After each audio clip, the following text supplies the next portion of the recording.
Shalom mes chers amis, alors encore une magnifique histoire pour vous remonter le moral en ces temps sombres qu'Akadosh Baruch Hu il envoie les Yeshua en Israël. Toujours confiance, avoir le bitachon, la émouna et le bitachon en Akadosh Baruch Hu, et avoir cette joie interne, savoir qu'on est les enfants d'Akadosh Baruch Hu. On est ma'aminim ou bnei ma'aminim, et Akadosh Baruch Hu ve'en lanu al mi leisha'en. On n'a personne sur qui se reposer que sur Akadosh Baruch Hu. Akadosh Baruch Hu n'a jamais laissé tomber son peuple.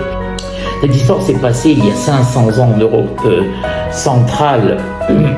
Et il y avait un monsieur pieux qui s'appelait Rabbi Israël. Rabbi Israël avait une femme qui s'appelait Malka. C'était des gens déjà âgés. Ils avaient une fille, une seule fille, qui vivait avec eux. Et ce Rabbi Israël avait un magasin de tissus, avec de beaux tissus. Malheureusement, les affaires ne marchaient pas, mais bon, ça va. Baruch Hashem, ils avaient de quoi se nourrir dans le kavod. Et donc, Rabbi Israël continuait sa vie. Ils étaient déjà arrivés à un âge avancé, ils n'avaient pas eu de garçon, malheureusement. Et il avait un minhag, une habitude, Rabbi Israël. Le vendredi, quoi qu'il coûte, quoi qu'il se passe, à 12h30, pile, il fermait son magasin. Pourquoi? Parce qu'il voulait se préparer pour le Shabbat, aller au mikvé, préparer le Shabbat comme il se devait. Et donc cette habitude, elle était hok velo ya'avor. Jamais il ne l'a changé. Un jour, il était 12h20, vendredi, un général rentre avec une trentaine de soldats à l'intérieur du magasin. Elle lui dit, Israël, vous vous appelez bien Israël? Il lui dit, oui. Il lui dit, vous savez qui je suis? Il dit, vous êtes un général très important. Oui, je reconnais votre visage. Il dit, tu sais pourquoi je suis là? Il lui dit, non. Il lui dit, tu as des tissus à me proposer? Il lui dit, bien sûr. Il lui dit, voilà, tu sais que je suis quelqu'un de très important. Je suis la personne la plus importante de ce pays.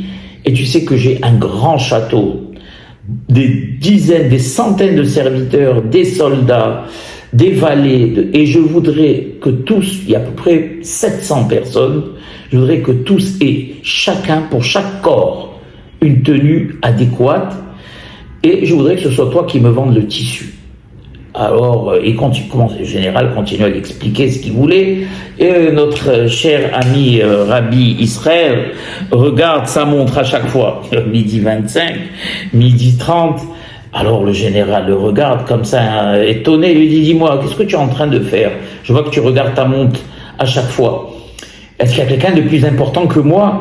Alors notre ami lui dit, non, mais il lui dit, mais je vois que tu vois ta montre, réponds, est-ce qu'il y a quelqu'un aujourd'hui pour toi de plus important que moi? Alors il lui dit, je voudrais pas du tout, ne prenez pas ça comme un manque de respect, mais oui, il y a quelqu'un de plus important que vous. Il dit, qui peut-être au plus important que moi? Il lui dit, Shabbat. Il lui dit, Shabbat, qu'est-ce que c'est que ça? Alors le pauvre Rabbi Israël dit, écoute, j'ai pas le temps de vous expliquer, mais enfin, il lui dit, alors écoute, le général lui dit, écoute, on n'a pas le temps à perdre, ni toi ni moi, montre-moi tes tissus. Type contraint, c'est un général. Il commence à lui descendre un tissu, un deuxième tissu, troisième tissu, quatrième tissu. Le temps passe, il dit, non, c'est pas celui-là, non, c'est pas, non, je veux pas ces tissus. Montre-moi les plus beaux tissus que tu as, je veux de la soie. Alors, il lui dit, le pauvre Rabbi Israël, de la soie, mais pour 700 employés, il dit, oui, pour 700 employés. Écoute-moi bien, Israël. Si tu fais cette affaire avec moi, tu auras tellement d'argent que non seulement toi, tes enfants, tes petits-enfants, tes arrière-petits-enfants pourront vivre dans l'opulence. Est-ce que tu te rends compte du marché que je te propose? Alors Rabbi Israël lui dit, oui, mais c'est Shabbat, je dois partir, j'ai l'habitude. Comprenez bien, mes chers amis, Shabbat, c'est à 19h. Mais Rabbi Israël, qui était un tzaddik, avait l'habitude de recevoir Shabbat à 12h30. D'accord? Et le général, qui connaissait quand même un peu les habitudes, lui dit, mais Shabbat, puisque tu me parles de ce fameux vendredi soir, là, c'est ça? Ou samedi, où vous sortez pas de chez vous, vous ne faites rien. Il dit, mais c'est le soir, c'est pas maintenant. Alors le pauvre Rabbi Israël descend encore des tissus de soie. Il dit, voilà, c'est comme ça que je veux que tu me fasses. C'est ce tissu. Alors maintenant, viens, on commence à faire les calculs et on prend les mesures qu'il me faut pour faire des habits à tous mes employés. Alors là, Rabbi Israël, il le regarde, lui dit, mais c'est Shabbat, je peux pas. Et il dit, tu te rends compte que c'est une affaire de plus de 10 millions de roubles. 10 millions de roubles. Et tu hésites. Tu es malade. Tu n'es pas comme les autres juifs, toi, alors. Tu n'es pas un commerçant. Alors, l'autre, il lui dit, Rabbi Israël, écoutez, il est hors de question, j'ai cette habitude, je ne changerai pas d'avis. Qu'est-ce qu'il fait? Sans se démonter, Rabbi Israël, il prend les clés du magasin, il les jette sur le comptoir et il dit au général, écoutez, monsieur le général, ce magasin est à vous, il est efker. En hébreu, ça veut dire je l'abandonne, il n'est plus à moi. Prenez ce que vous voulez, tout est à vous. Je ne reviendrai dimanche. Et il tourne le dos au général et il va pour partir. Le général, fou de rage, prend Rabbi Avraham, le plaque contre un mur. Il lui dit, mais tu es malade, tu sais à qui tu as affaire, tu sais que je suis l'homme le plus puissant de ce pays, tu sais ce que je peux te faire si je décide. Je vais et je décide, je te vide le magasin, je jette toute ta marchandise, je le ferme et plus jamais tu gagneras un centime. Est-ce que tu as compris ce que je suis capable de te faire? Alors maintenant viens et continuons le travail. Il lui dit non, je ne continue pas. Le magasin est à vous, prenez ce que vous voulez, tout est à vous. Moi je pars, c'est Shabbat et je reviendrai dimanche. Le général, fou de rage, le prend, lui, tu sais qui je suis, tu sais qui je suis. Alors le pauvre Rabbi Israël dit, oui, je sais qui vous êtes le général tel et tel. Lui dit, non, je ne suis pas le général tel et tel, je suis le Samer même.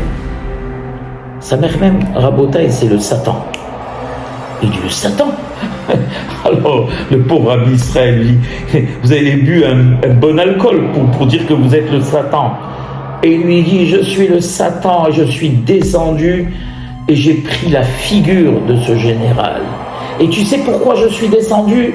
Alors, qui n'a pas tenu compte, Rabbi Israël, de ce que le type lui disait. Et il lui dit, je suis descendu parce que Hakadosh Baruch Hu, tous les vendredis, dit, il réunit toutes les armées du ciel et il leur dit, combien de Nahatroua, combien de satisfaction me donne Israël, parce que tous les vendredis à 12h30, il ferme son Essek et il va préparer le Shabbat comme il se doit. Hok les Israël, il va au bain, il fait les achats, il aide sa femme, il prépare le dîner, les déjeuners du Shabbat, les Seroudot. Combien de Nahat il me donne? Alors le Satan continue, il le regarde, et tu sais, moi, mon travail, c'est justement de prouver le contraire. Et j'ai dit à Kadosh Baruch Hu, quel nahat il te donne? Il suffit que je lui propose une très belle affaire et tu vas voir ce qu'il va faire du Shabbat. Alors Akadosh Baruch Hu lui dit, je ne pense pas. Mais ton travail c'est d'essayer, descends et essaye. Et donc voilà pourquoi je suis descendu et j'ai essayé. Et j'ai tout essayé et tu as résisté.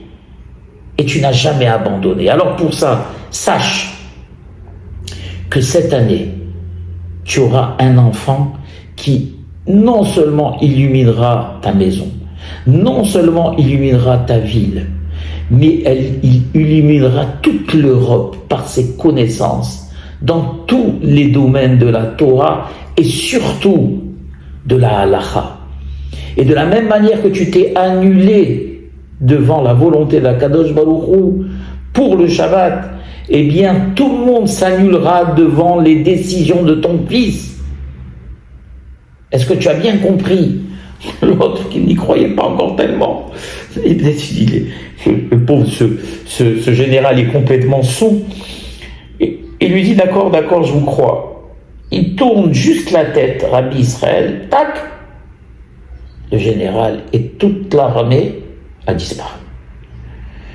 Il ferme le magasin, il rentre chez lui et dit à sa femme, Malka, Tu sais ce qui m'est arrivé, il commence à lui raconter, sur un général complètement saoul qui m'a raconté que c'était le Satan et qu'on aurait des enfants à ton âge qui a 70 ans. Quel enfant on va avoir? Et Rabbi Israël et sa femme continuent leur train-train. Et Malka se réveille le matin, elle commence à se sentir pas comme d'habitude.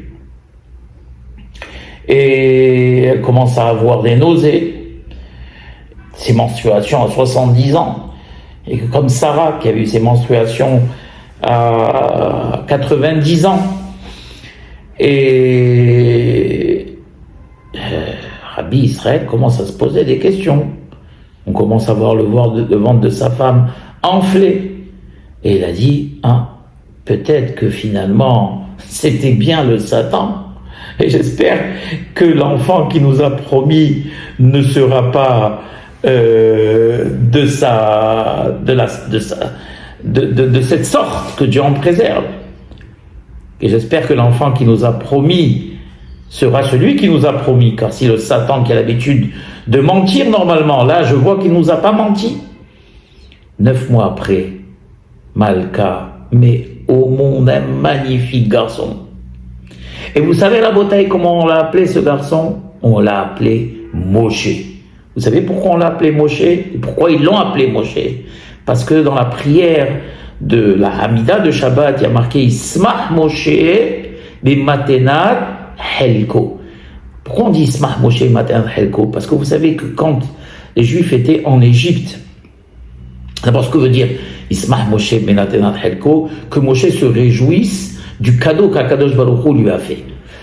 Le cadeau qu'Akadosh Baruch Hu a fait à Moshe, c'était le Shabbat. Et vous savez que Moshe était en tractation avec Pharaon, et il a obtenu un jour de congé pour le Ham Israël. Eh bien, c'était le jour de Shabbat. Et donc, ils l'ont appelé Moshe, parce que eux, Israël, était un gardien du Shabbat. Et vous savez comment s'appelait la famille de Rabbi Israël? Le nom de famille de Rabbi Israël, c'est Iserlich. On parle bien sûr du Gaon HaKadosh Rabbi Moshe Iserlich. Vous savez qui c'est Rabbi Moshe Iserlich, les initiales du Rama, qui est le plus grand décisionnaire de tous les temps pour l'Europe, pour les Ashkénazes. Nous, les Sfaradim, on a Rabbi Yosef Karo, qui a fait Maran, qui a fait le Shulchan Aruch. Pourquoi il a appelé Shulchan Aruch? Et Shulchan Aruch, parce que Shulchan Aruch en hébreu veut dire table mise, table préparée. Parce que Rabbi Yosef Karo a fait en sorte, vous savez, que la halacha, elle a été discutée pendant des siècles, il y a des années, autant des Tanaïm, autant des Amoraïm, autant des Rishonim, autant de certains Aharonim. Et elle a été compilée par Rabbi Yosef Karo, qui a été directement aux conclusions et qui a compilé ça, qui a compartimenté ça en chapitres, en sous-chapitres. Et donc pour nous aujourd'hui, il ne reste plus qu'à manger. C'est comme une table qui est prête, dressée. On n'a plus qu'à manger. C'est un travail colossal. Alors Rabbi Moshe Iserlich, donc le Rama, lui aussi a fait un recueil qu'il a appelé Mapat al-Shulchan. En hébreu, Mapat al-Shulchan, ça veut dire la nappe de la table. Rabbi Yosef Karo a fait le Shulchan Aruch et le Rama HaKadosh, Rabbi Moshe Iserlich, a fait Mapat al-Shulchan. Et vous savez que tous les Ashkenazim, eh bien, suivent bien sûr les commandements de leur maître Rabbi Moshe Iserlich, comme nous suivons les commandements de notre maître Rabbi Yosef Karo, et bien sûr, Zé, Vezé, Divrei Elohim Haïm. Voilà mes chers amis, le sahar de quelqu'un qui respecte le Shabbat. Baruch Adonai Le'olam, Amen ve Amen.